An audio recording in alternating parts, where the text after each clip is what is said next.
Muy bien, en esta ocasión vamos a abrir nuestras Biblias en Lucas,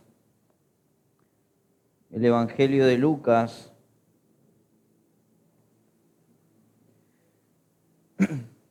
capítulo 9.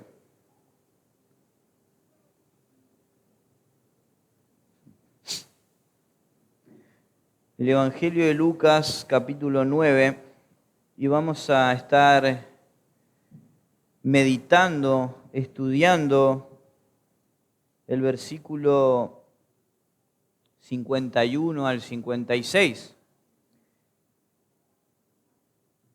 Y vamos a leer ahí, versículo 51 al 56. Dice: Cuando se cumplió el tiempo en que él había de ser recibido arriba, afirmó su rostro para ir a Jerusalén. Y envió mensajeros delante de él, los cuales fueron y entraron a una aldea de los samaritanos para hacerle los preparativos. Mas no le recibieron, porque su aspecto era como de ir a Jerusalén. Viendo esto sus discípulos, Jacobo y Juan, dijeron: Señor, ¿quieres que mandemos que descienda fuego del cielo, como lo hizo Elías, y los consuma? Entonces, volviéndose él, le reprendió diciendo: Vosotros no sabéis de qué espíritu sois, porque el Hijo del Hombre no ha venido para perder las almas de los hombres, sino para salvarlas. Y se fueron a otra aldea. Muy bien, me encanta este pasaje, porque previo a este pasaje, Lucas va a mostrar cómo el Señor Jesús empieza su ministerio, cómo el Señor Jesús empieza a hacer milagros para afirmar a sus discípulos, cómo el Señor Jesús empieza a hacer milagros sorprendentes para que el pueblo de Israel entienda que Él es el Mesías, el Hijo de Dios, y que afirmen sus corazones. Y vemos todo esto en el propósito general de este Evangelio de Lucas. Es mostrar cómo empezó el ministerio del Señor Jesús, cómo avanzó y cómo fue toda su vida, hasta su muerte. Y llegamos al capítulo 9 y hay un quiebre. Hay un giro drástico que nos enfatiza Lucas. Y el giro drástico que hace Lucas es: ahora hay otra dirección de ministerio. Ahora Jesús va a cambiar el rumbo de su ministerio y va a mirar hacia la cruz. Va a comenzar el viaje hacia la cruz. Por eso le titulé a este mensaje: El comienzo del viaje hacia la cruz. Y vemos esto, cómo Lucas viene enfatizando todo el ministerio del Señor, y acá hay esta ruptura. Ahora el Señor se va a preparar para aquello por lo cual ha nacido, por lo cual el Verbo se hizo carne, por lo cual Dios mismo bajó a la tierra, pisó este suelo y caminó sobre él. Ahora va a ir hacia su mayor misión, que es la cruz. Y todo el tiempo a partir de ahora, de este capítulo, va a enfatizar Lucas. En todos los capítulos vamos a ver que va a decir: va hacia Jerusalén, se dirige hacia Jerusalén. Su mirada está puesta en Jerusalén. ¿Y por qué Jerusalén? ¿Qué había en Jerusalén? Que el Señor estaba puesta su mirada firme en Jerusalén. ¿Qué pasaba? En Jerusalén, Él haría su entrada triunfal en un pollino. En un pollino, así entraban los reyes. Entraban en los burritos. A veces pensamos que eran un aspecto de personas humildes. No, así entraban los reyes. Era su entrada triunfal. En Jerusalén le cantarían: Hosana, bendito es el que viene en el nombre del Señor. En Jerusalén su propio pueblo conspiraría contra él. En Jerusalén él sería traicionado con un beso por uno de sus discípulos. En Jerusalén lo arrestaría por la guardia del templo y lo maltratarían los romanos hasta desgarrar su carne. En Jerusalén sería llevado ante Pilato, sería juzgado por un emperador, un gobernante romano. En Jerusalén, una turba enfurecida, la misma turba que cantaba Hosana, bendito es el que viene en el nombre del Señor, ahora va a gritar, crucifíquenlo, crucifíquenlo. En Jerusalén es donde todos sus discípulos lo abandonarían. En Jerusalén habría una separación entre su Padre y él. Y Cristo, el único que experimentó la soledad en Jerusalén. En Jerusalén se iban a burlar, lo iban a escupir, lo iban a apedrear y lo iban a poner en un madero a donde morían los delincuentes. Y al pasar las personas se burlarían de él. Ahí iba él, a Jerusalén. Y él sabía lo que le iba a pasar en Jerusalén. Pero ahora Lucas no enfatiza, él va hacia Jerusalén. Y él quiere ir hacia Jerusalén. Y el primer punto que vamos a estar viendo es el viaje hacia la cruz. Primer punto, si quieren anotar, el viaje hacia la cruz. Dice versículo 51. Cuando se cumplió el tiempo en que él había de ser recibido arriba, afirmó su rostro para ir a Jerusalén. ¿Qué significa esto de cuando se cumplió el tiempo que iba a ser recibido arriba? Lucas está haciendo referencia hacia su ascensión. Y eso lo vemos en Marcos 16, 19. Si me pueden acompañar, Marcos 16, 19. Obviamente Lucas fue mucho tiempo escrito después de todos estos acontecimientos. Entonces él sabía en detalle todo esto porque lo había estudiado muy bien, lo había recopilado todo, había recopilado absolutamente toda esta información. Y él está haciendo este énfasis. Y fíjense, dice, y el Señor, después que les habló, fue recibido arriba en el cielo y se sentó a la diestra de Dios. Está haciendo referencia a este momento. Ya se había cumplido el tiempo para ser recibido arriba. ¿Y después de qué él fue recibido arriba? Después de su crucifixión, muerte y resurrección. Es cuando él fue recibido arriba. Y es interesante porque también dice, y ya el tiempo se había cumplido. Jesús tendría que dar el siguiente paso ahora.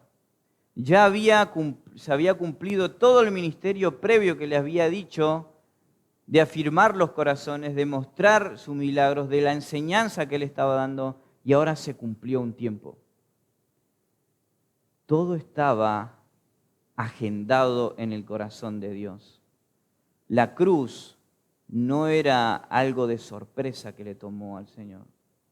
La cruz no es algo que dijo, uy, se murió el Señor, lamentablemente no salió como quiso. No, estaba sumamente planeado desde antes de que todo existiese. Ya estaba absolutamente planeado por el Señor. Se cumplió el tiempo. Esta palabra nos da la idea de que ya estaba todo, absolutamente todo cumplido y que ese próximo paso que nos muestra en el corazón de Dios era la redención. Él tenía que ir a la cruz. Él sabía que ya era el momento de que tenía que ir a morir por cada uno de nosotros. Y sepan, Él es Dios. Él sabe todo lo que le iba a venir. Él sabía todo lo que iba a acontecer con Él. Pero Él tenía esa agenda marcada que tenía que cumplir. Era esa su misión por la cual él había nacido. Él nació para morir en una cruz. Fíjense, Hechos 2, 22, 23, Pedro hace referencia también a esto y nos muestra que esto ya estaba establecido. Esto ya estaba planeado en el corazón de Dios, en la mente de Dios, y que se estaba cumpliendo. Hechos 2, 22 al 23. Ahí Pedro parándose y predicando, y dice así: varones israelitas, oíd estas palabras: Jesús Nazareno, varón aprobado por Dios entre vosotros, con las maravillas, prodigios y señales que Dios hizo entre vosotros por medio de él. Como vosotros mismos sabéis, a este, escuchen bien, entregado por el determinado consejo y anticipado conocimiento de Dios, prendisteis y matasteis por manos de inicuos, crucificándole. Esto ya estaba predestinado. Esto tenía que pasar. Dice Pedro, ustedes lo hicieron, pero esto ya estaba en la voluntad de Dios, que ustedes lo hagan. Por eso él jamás lo condenó, sino que les predicó el Evangelio. Dios lo usó a ellos para cumplir su misión. Dice que fue entregado por el determinado consejo y anticipado conocimiento de Dios. Entonces ya se cumplió. En el ministerio del Señor se había cumplido. Dijo, bueno, es hora, ya el tiempo se ha cumplido en que llegue el viaje hacia la cruz. Y dice, afirmó su rostro para ir a Jerusalén. Afirmó su rostro. Esta palabra nos da la idea de fijó firmemente significa. Significa fijó firmemente. Es ahí como yo miro y no saco mi vista de ahí. Tengo un objetivo y ese es el objetivo que voy a cumplir. Nos da la idea de empeñarse en ir hacia Jerusalén. Poner su rostro, esta palabra es un modismo judío que habla de la resolución firme e inquebrantable de hacer algo. Esto era normal entre los judíos decir, fijó su rostro, puso su rostro. Era una forma de decir, bueno, este se ensañó con esto. Se ensañó con esto y no hay nada que lo mueva. Ahí va a ir y no hay nada ni nadie que lo saque de eso. Entonces el Señor afirmó su rostro. Y vemos este ejemplo en Génesis, no hace falta que lo busquen, en Génesis 31, 21, como usan también este modismo. Huyó pues con todo lo que tenía y se levantó y pasó el río Éufrates y puso su rostro hacia el monte de Galaad. Puso su rostro. Afirmó su rostro para ir fijamente hacia él. Y también no solo nos muestra ese aspecto de fijar su mente, sino que nos muestra también la dirección hacia donde iba. Jesús estaba en Galilea, estaba haciendo su ministerio y en un momento, bueno, no solo fijó su mente, su corazón hacia ir hacia Jerusalén, sino que corporalmente él tenía que ir hacia Jerusalén, porque él tenía que dar su vida por nosotros. Entonces tiene estas dos ideas. Él tenía que ir hacia allá.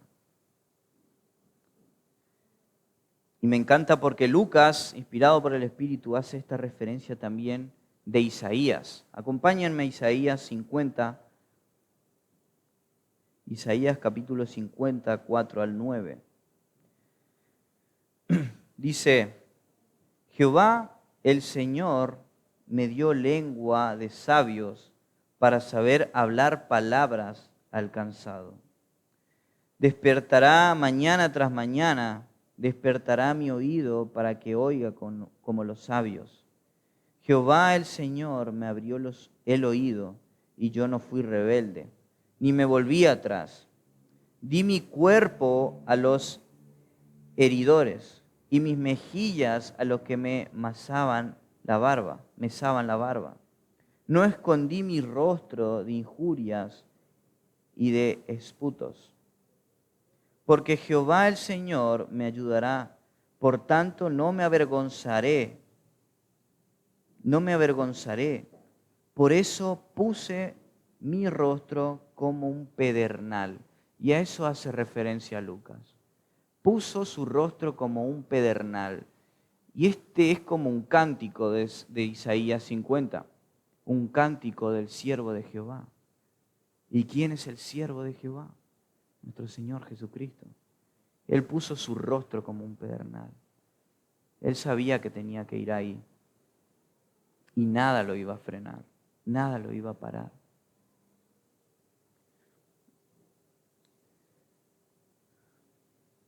La posición del rostro de Cristo describe la resolución inquebrantable, firme, de cumplir la voluntad de su Padre para dar su vida y soportar la vergüenza de la cruz, tal como lo registra Hebreos 12:2, donde el escritor dice así acerca de Jesús de esta manera: por el gozo puesto delante de él, sufrió la cruz, menospreciando la vergüenza, y se sentó a la diestra del trono de Dios. Estar en la cruz era la mayor vergüenza que podían pasar. No es como en las películas donde lo ponen al Señor con un poco de ropa. Estaba completamente desnudos. Y lo escupían y lo tiraban piedra. Y él menospreció esa vergüenza. Y él sabía que le esperaba eso. Pero él así afirmó su rostro y dijo: sé lo que me espera, voy a ir igual. Porque tengo que ir a cumplir mi misión. Porque tengo que salvarlo a cada uno de ustedes, decía el Señor. Entonces, viendo esto en la mente del Señor, viendo esto en la mente de Dios, de que ya lo había planeado y que ya había cumplido su tiempo para que esto suceda, dice versículo 52, y envió mensajeros delante de él, los cuales fueron y entraron en una aldea de los samaritanos para hacerle los preparativos. Muy bien, dice, y envió mensajeros delante de él. Jesús envía mensajeros delante de él, o sea, vayan. Y según el contexto, acá no nos dice quiénes son, pero según el contexto, son Jacobo y Juan, los que fueron y se metieron a esta aldea de los samaritanos. Siempre andaban en grupo, siempre iban los 12 a todos lados, eran los seguidores. Y estaban con ellos constantemente. Y quizá había un poco más de personas, pero los discípulos siempre se hacían cargo de buscar lugar, de buscar la comida, de hacer las compras, por ejemplo. Entonces el Señor envió a ellos a esta aldea y ellos se metieron. Dice, los cuales fueron a una aldea de samaritanos para hacerle los preparativos. Qué hermoso. Samaria. Qué bien que se llevan los samaritanos con los judíos. ¿Es así? Para nada. No se llevan para nada bien. No se llevaban para nada bien.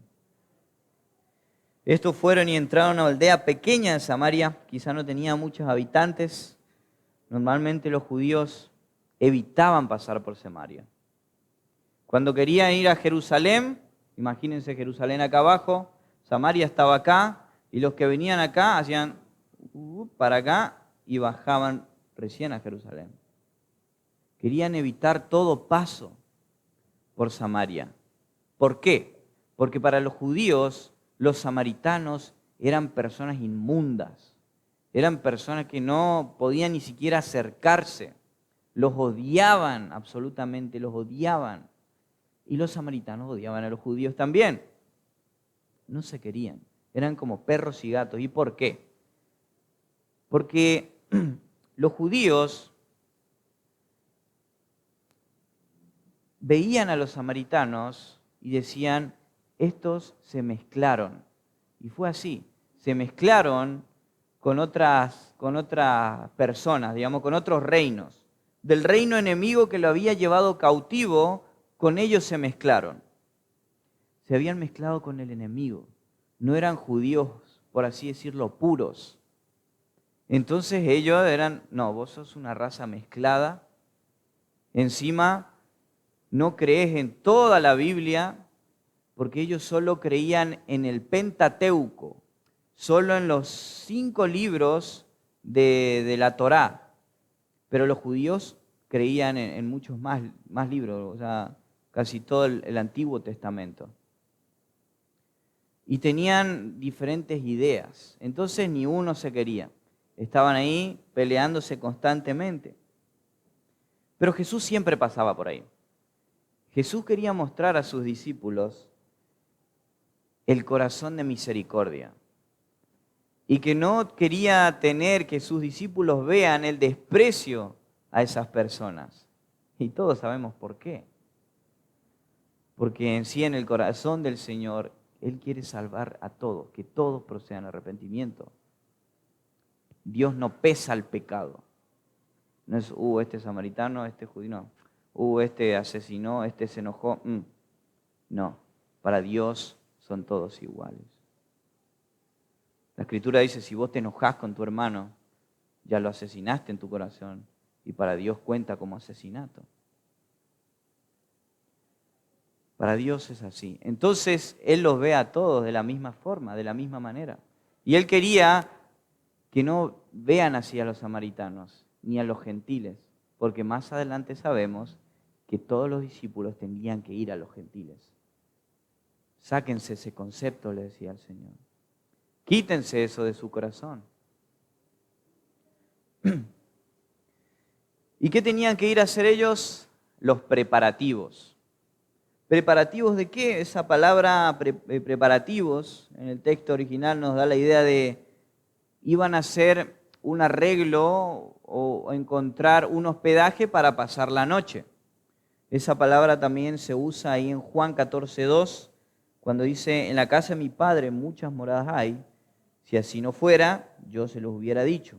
Voy pues a preparar lugar para vosotros. Esa palabra preparar es la misma que se usa acá y en el mismo contexto. Ellos se metieron a la aldea de los samaritanos para preparar un lugar para pasar la noche. ¿Por qué? Porque tenían que ir hacia Jerusalén. Y pasar por Samaria te llevaba unos 3 días más o menos. Tenían que llegar hacia Jerusalén.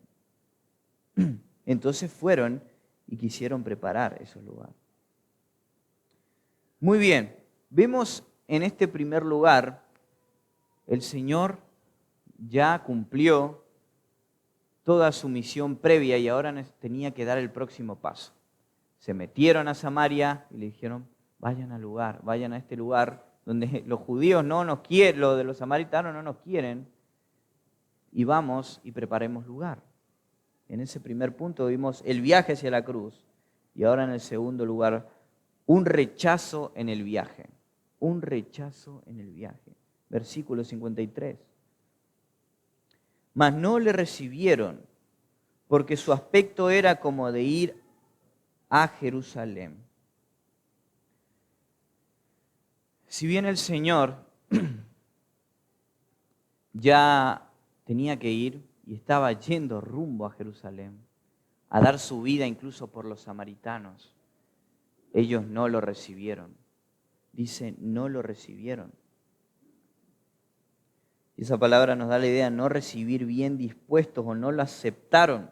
Y está en plural, nadie de la aldea lo aceptó. No querían que los discípulos se hospeden ahí. Y era muy común hospedarse en ese entonces, todos hospedaban a todos. Era un honor para un israelita hospedar a otro. Pero veían a Jesús y a sus discípulos, no, ustedes no, váyanse de acá, váyanse, váyanse, váyanse. No los queremos. No querían a Jesús, lo rechazaron a Jesús.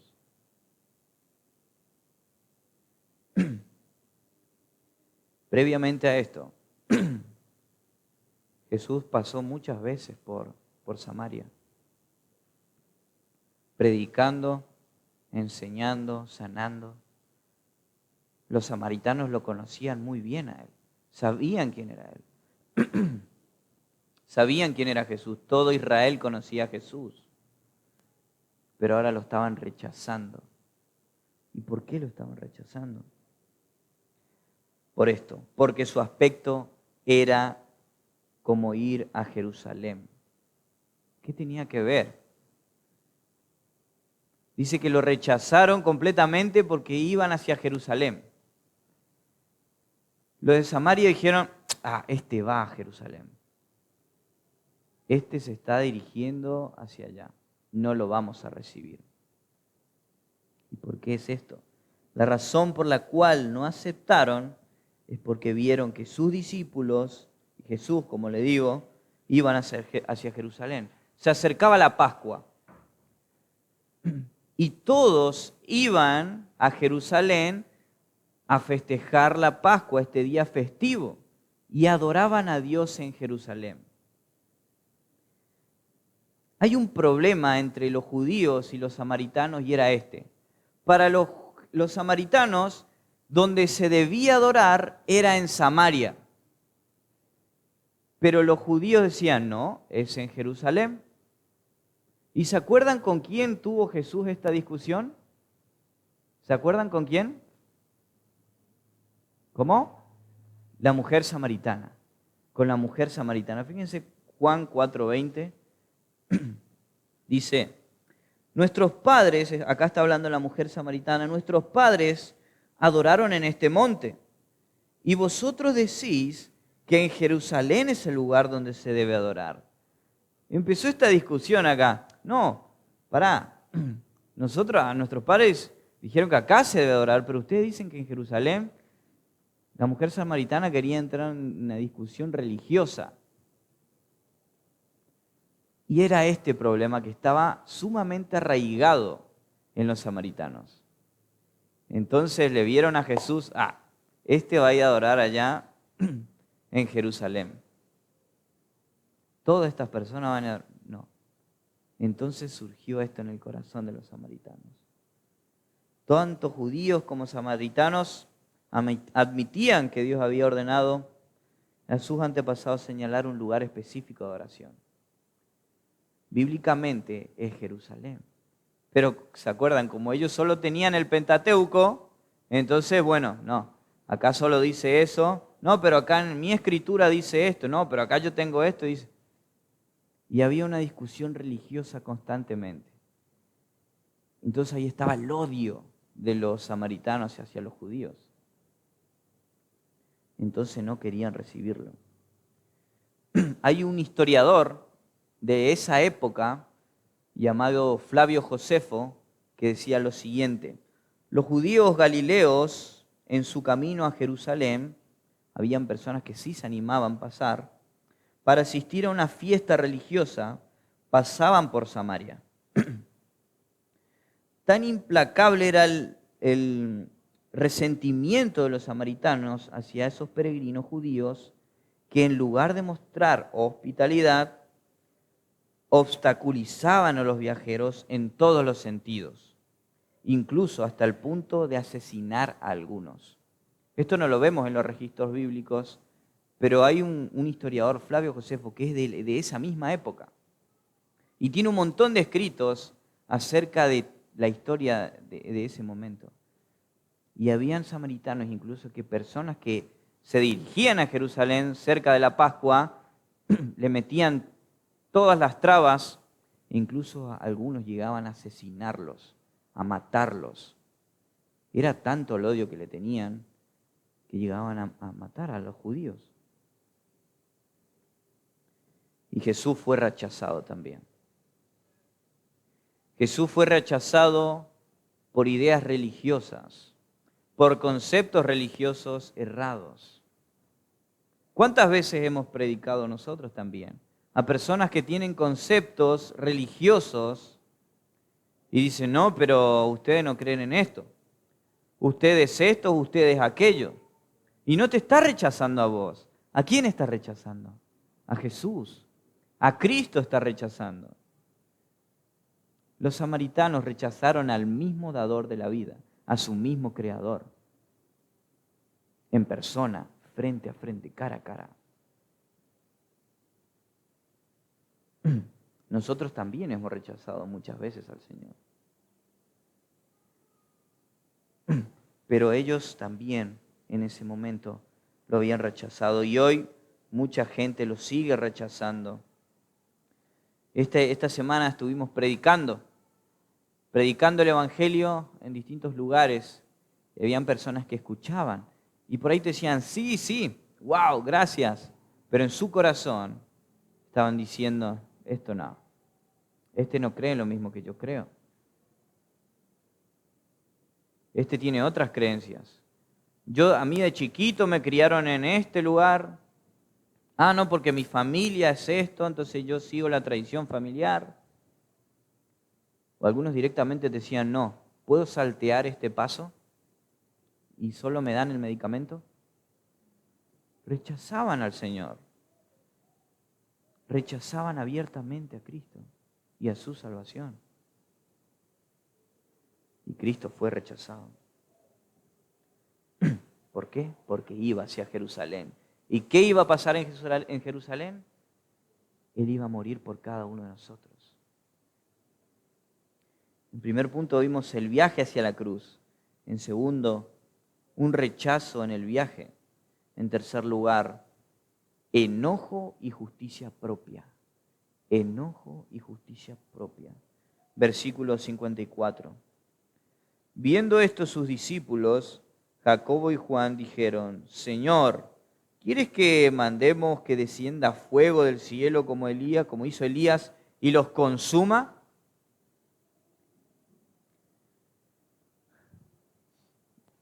Estaban sus discípulos ahí, dice, viendo estos sus discípulos Jacobo y Juan. Probablemente los que fueron a ver si había un lugar para hospedarse en este lugar eran Jacobo y Juan, aquellos hermanos los cuales Jesús había apodado Boanerges, que significa hijos del trueno, y lo había puesto así por ese carácter explosivo que tenían. Ah, no, pero... y se mandaban. Estos hermanos eran tremendos, y el Señor siempre apodaba a sus discípulos y a las personas en base a la actitud y al carácter que tenían.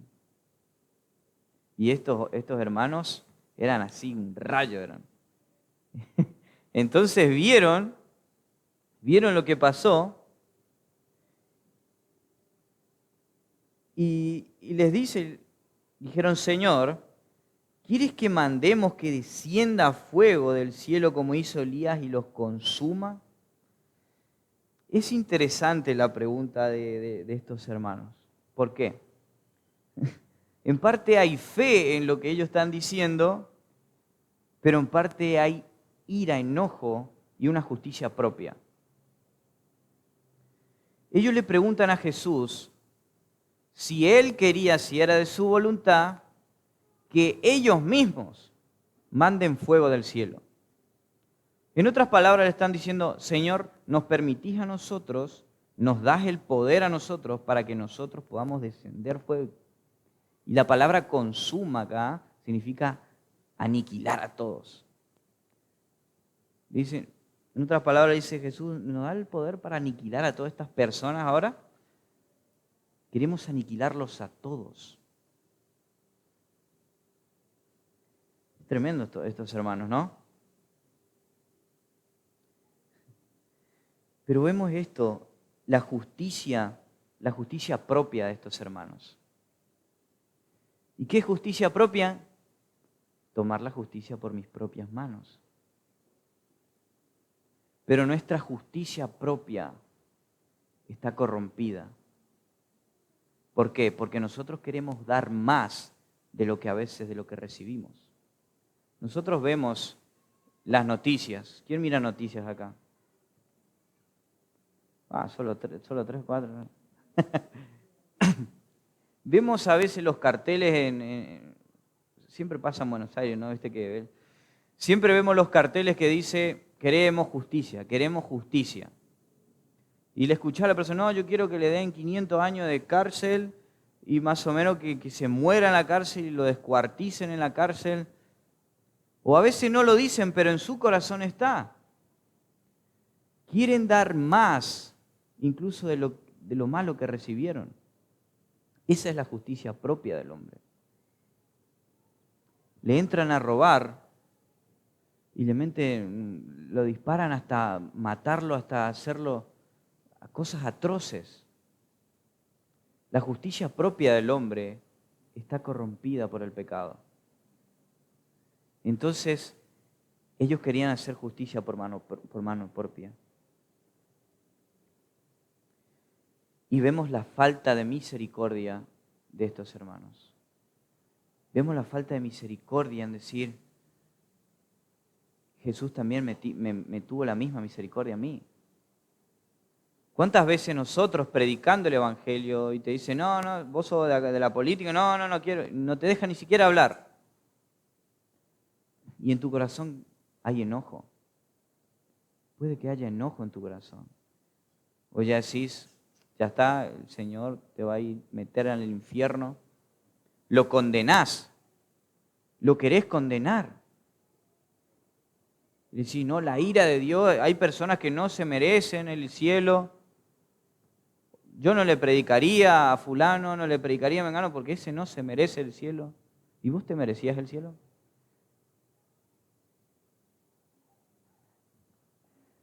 La justicia propia en estos hermanos fue expuesta en unas solas palabras. Estos hombres querían alquilar familias enteras. ¿Por qué? Porque no se le trató como ellos quisieron que se le tratase. Yo quería que me traten, que nos hospeden. Estás rechazando a Jesús, el Hijo de Dios. Señor, vamos a aniquilarlos, te están rechazando.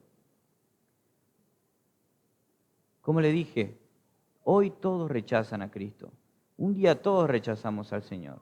Imagínense si en ese momento que rechazamos al Señor, la ira de Dios caía sobre nosotros. Nadie estaría acá. Gracias a Dios, Dios es un Dios justo. Y no tiene esa justicia corrompida como la nuestra. Entonces la pregunta, ¿nosotros estamos teniendo esa misericordia también, como la que tuvo el Señor? ¿O tenemos esa justicia propia de que incluso seleccionamos quién puede ser salvo y quién no?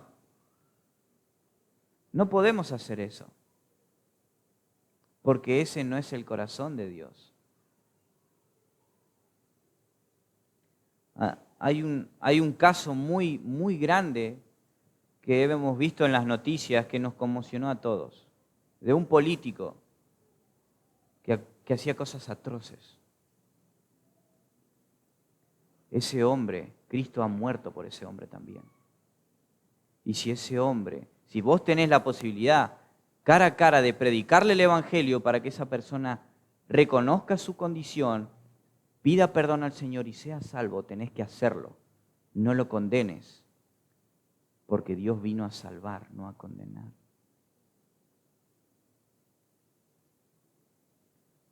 A veces decimos Hitler, ¿cómo alguien le podría predicar el Evangelio? Ese se merecía ser condenado. Cristo murió también por él. Cristo ha muerto por todos nosotros. Entonces vemos esta justicia propia. Y primera de Pedro 2:20 al 23 nos dice esto. Pues qué gloria es si pecando sois abofeteados y lo soportáis, mas si haciendo lo bueno sufrís y lo soportáis, esto ciertamente es aprobado delante de Dios, pues para esto fuisteis llamados, porque también Cristo padeció por nosotros, dejándonos ejemplo para que sigáis sus pisadas, el cual no hizo pecado, ni se halló engaño en su boca, quien cuando le maldecían no respondía con maldición, cuando padecía no amenazaba, sino encomendaba la causa al que juzga justamente. ¿Estamos encomendando las injusticias a Dios, aquel que juzga justamente? ¿O en nuestros corazones estamos asesinando a todas las personas que caminan por ahí? ¿Estamos descendiendo fuego a las personas que vemos en las noticias? Estamos descendiendo fuego a nuestros vecinos. Queremos aniquilar familias enteras. ¿Estamos teniendo misericordia? Esa misma misericordia que Dios ha tenido con nosotros y tiene todos los días. Cristo nos ha salvado, nos está salvando y nos va a salvar. Sus misericordias son renovadas todos los días. Muy bien, en primer lugar, el viaje hacia la cruz. Un rechazo en segundo lugar. En tercer lugar, enojo y justicia propia. En cuarto lugar, Cristo vino a salvar. Cristo vino a salvar. Versículos 55 y 56. Entonces volviéndose él, hace referencia al Señor, los reprendió. ¿Los reprendió a quién? A Jacobo y a Juan, por querer aniquilar a todas las personas, diciendo, vosotros no sabéis de qué espíritu sois, porque el Hijo del Hombre no ha venido para perder las almas de los hombres, sino para salvarlas. Y se fueron a otra aldea.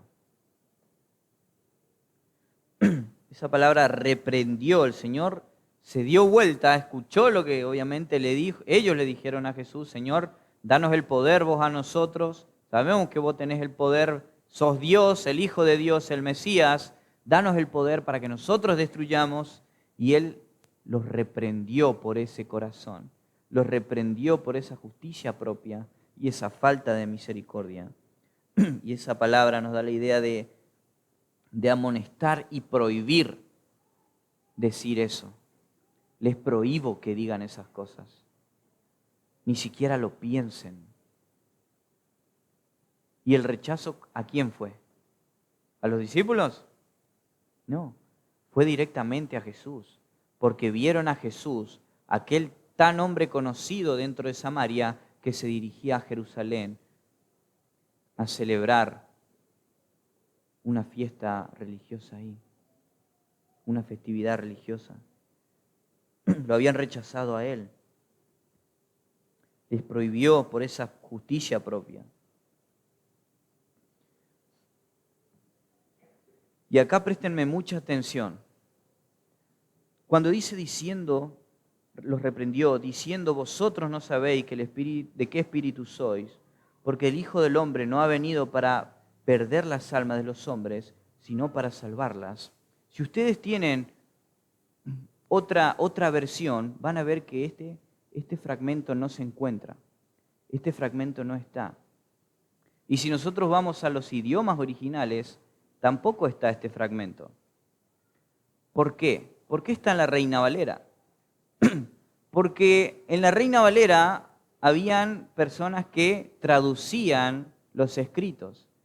Y a veces, imagínense esta escena. Un copista escribiendo esto y dice, entonces volviéndose a él los reprendió. Y el copista dijo, bueno, obviamente los reprendió porque la mente y el corazón de Dios no es de esa forma. Entonces, al margen, escribió un comentario.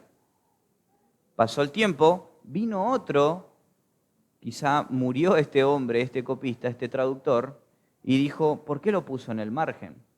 Quizá debe ser parte, y lo puso en el mismo pasaje.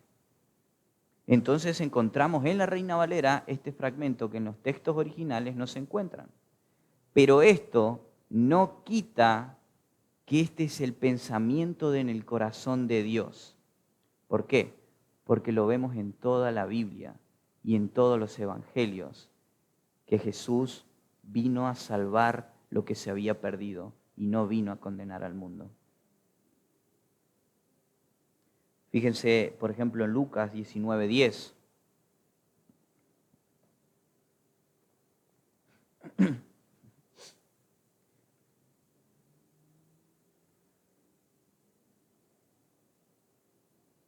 Dice, porque el Hijo del Hombre vino a buscar y a salvar lo que se había perdido. Juan 3:17 también dice, porque no envió Dios a su Hijo al mundo para condenar al mundo, sino para que el mundo sea salvo por él. Este es un pensamiento fundamental y una verdad fundamental en el corazón de aquel Dios que nos ha salvado a nosotros. Él no vino a destruir, Él no vino a condenarnos a nosotros. Él vino a salvarnos de la condenación eterna por nuestros pecados.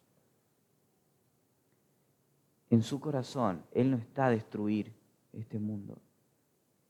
No está a condenar al mundo. Él quiere que todos procedan ¿a qué? Al arrepentimiento. Y por eso nos ha enviado ¿a qué? A predicar el Evangelio todos los días de nuestra vida. Porque ese es el mensaje de reconciliación.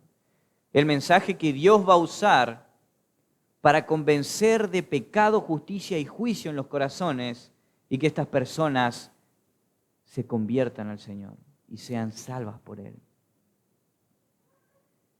Entonces vio Jesús y le dijo, los reprendió por esto. Los reprendió porque esto no está en su corazón. Porque no estaban entendiendo la misión que tenía Jesús. Porque su ira y su enojo y su justicia propia habían tapado su amor y su misericordia. La misericordia que ellos constantemente estaban aprendiendo con Jesús. Ya habían estado en Samaria. Ya habían estado con pecadores que para los religiosos eran grandes pecadores y que ni siquiera podía acercarse a ellos. Jesús estaba con ellos. ¿Quién es este que se sienta con pecadores?, decían ellos. Jesús dijo, yo vine a salvar a los enfermos, no a los que estaban sanos. Entonces es este pensamiento y es el corazón de nuestro Dios. Es ese mismo corazón que Dios tiene, ¿lo tenés en tu corazón también? ¿Tenés esa misma misericordia por los compañeros de tu trabajo? ¿Tenés esa misma misericordia por tus vecinos? ¿Tenés esa misma misericordia por tus familiares? ¿Por aquellos que son difíciles de querer? ¿O sos como Juan y Jacobo en ese momento? Que los aniquile, descendamos fuego acá y que se mueran todos. Es interesante porque después Juan va a hacer mucho ministerio. ¿Dónde? En Samaria. ¿Predicando qué? El Evangelio.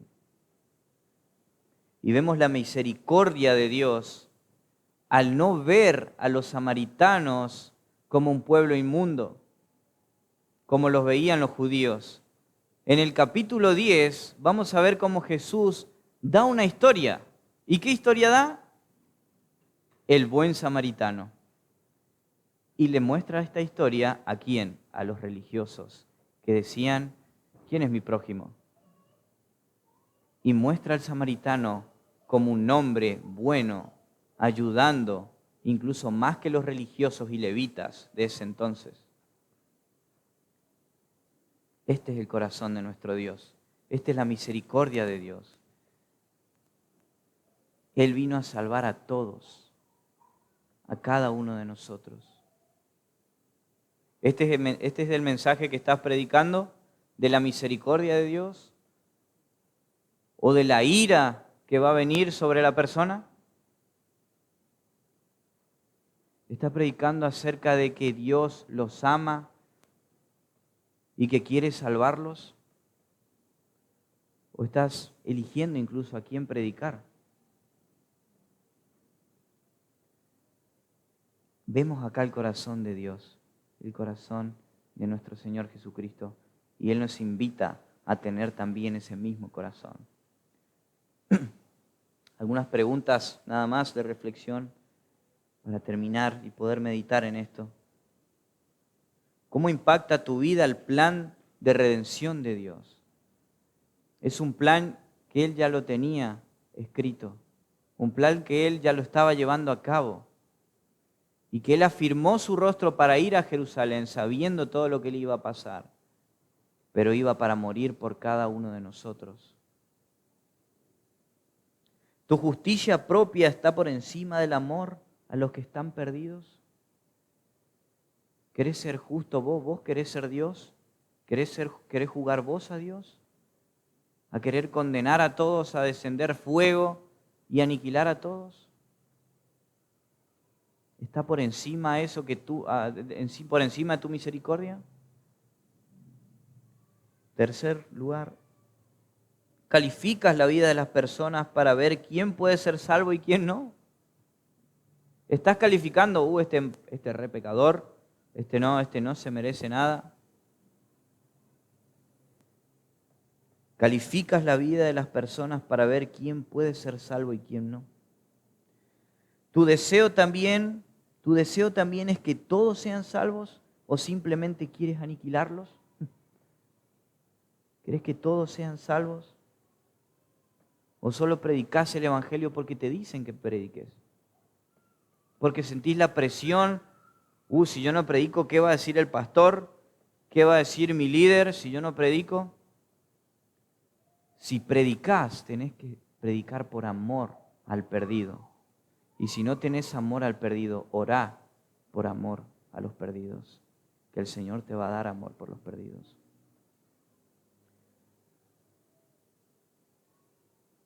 Y la última pregunta, ¿estás rechazando a Cristo? ¿Estás rechazando a Cristo por ideas, por tradiciones religiosas? No rechazás a la persona que te invita a la iglesia o a la persona que te está predicando, sino que estás rechazando a Dios mismo. Así que este pasaje muestre y podemos aplicarlo constantemente a nuestra vida, viendo el carácter de Dios, el amor de Dios por los perdidos y el amor que nosotros también debemos tener por aquellos que no conocen, y que podamos meditarlo constantemente. Espero que haya sido de bendición para cada uno de nosotros y que podamos tener siempre en la mente que la misericordia de Dios se renueva todos los días y miremos atrás en nuestras vidas. ¿En qué punto estábamos nosotros?